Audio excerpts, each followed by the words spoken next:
Hey, Sean. Being a good leader means being able to calmly and thoughtfully make the smartest, safest decisions available. Good leadership isn't about instincts or following your gut. It's not about yelling at people or scamming someone to get some small advantage. Good leadership is about making smart decisions in the face of distractions and unforeseen obstacles, setbacks and disasters, and especially making smart decisions in the face of a leader's own bad habits. Now, you can study all you want to about leadership, but none of it matters until you're pressure tested against adversity. That's when you forget all those books you read and videos you watched, but that's when true leadership has a chance to shine, when you're actually put to the test. Can you keep your composure and thoughtfulness when everyone around you is panicking, when things are going absolutely haywire? Great leadership is about being able to stay composed enough to thoughtfully make the smartest, safest decisions in spite of what's happening all around you. So, do you think you are a good leader? Well, I have a simple test for us, and if you fail, the test itself will make you a better leader every time you take it. It's this: can you calmly drive a car to your destination? Can you do it every time? The lessons and the metaphor here goes on almost endlessly, but we're going to focus on just 3 things. Number 1, if someone cuts you off while you're driving or speeds past you or almost hits you, what do you do? The smartest, safest decision is to calmly keep driving and just let them go. But is that what you do? Or do you swear? Do you try to catch back up? Do you try to pass them? Do you try to get just close enough so that they can see your dissatisfied face? What risks do you take when you have to speed to get alongside someone or past someone? And what does that get you? And how long after that moment do you continue to feel that frustration? If you can't handle being cut off in traffic without feeling the need for vengeance, how can you expect to keep your composure when you get a bad review or negative YouTube comments, or when a competitor gets lucky and finds success before you do? A great leader is going to calmly stick to the plan as though they never even noticed. Maybe they'll even slow down a little bit and let the person get ahead and therefore away from them.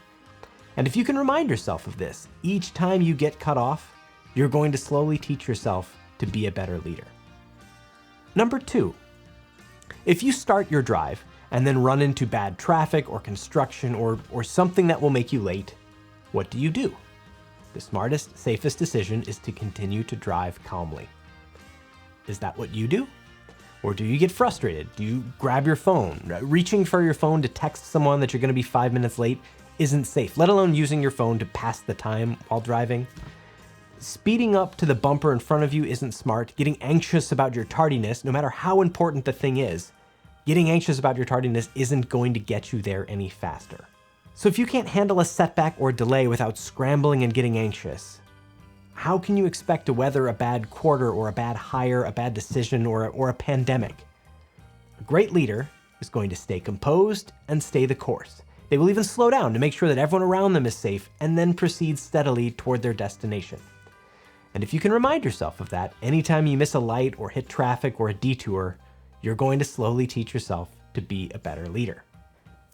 Lastly, like a safe driver, every good leader has a destination. Hitting the road without a plan is a good way to use excess gas, take unnecessary risks, create traffic, and waste a ton of time.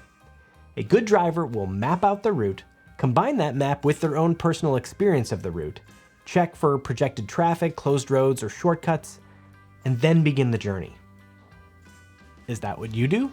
Or do you get in the car and start driving the same path every day? And then you curse the scheduled road closings that you forgot about, the morning rush hour, and the late start you gave yourself. If you can't approach a drive with some planning, how do you expect to make the little decisions properly? How do you expect to get the details right of honing your skills, hiring a marketing firm, or having a clear 5-year target? A great leader is going to approach each trip with humility and thoughtfulness. They won't be worried about going the same way they always go. They'll look for new routes. They'll be fine changing the route that they used to take every day. A great leader isn't going to let their ego take priority over maps, research, and a good plan. And if you can remind yourself of that anytime you're beginning a journey, you're going to slowly teach yourself to be a better leader. Now, yes, we could spend an hour diving even deeper and deeper into this metaphor of driving and leadership, But the main takeaway is this.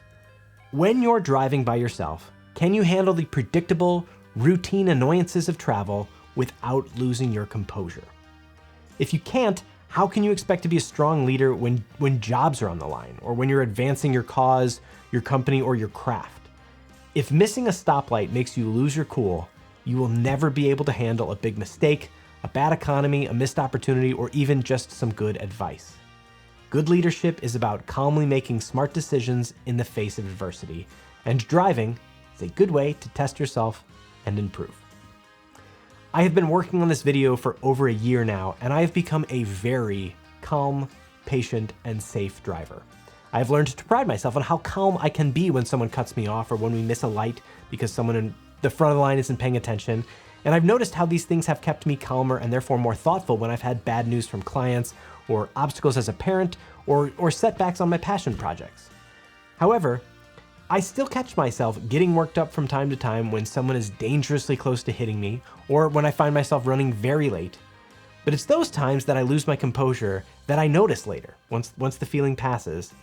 I notice that those were the biggest learning moments. And the less time it takes me to notice that I've lost myself, the better of a leader I'm becoming.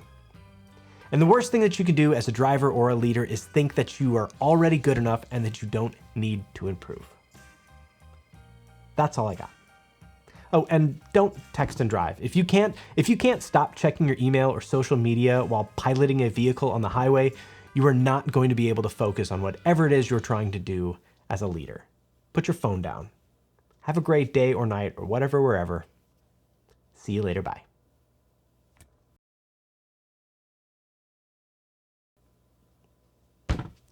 That was one take with a teleprompter. One take. Booyah. Was I recording? Yes.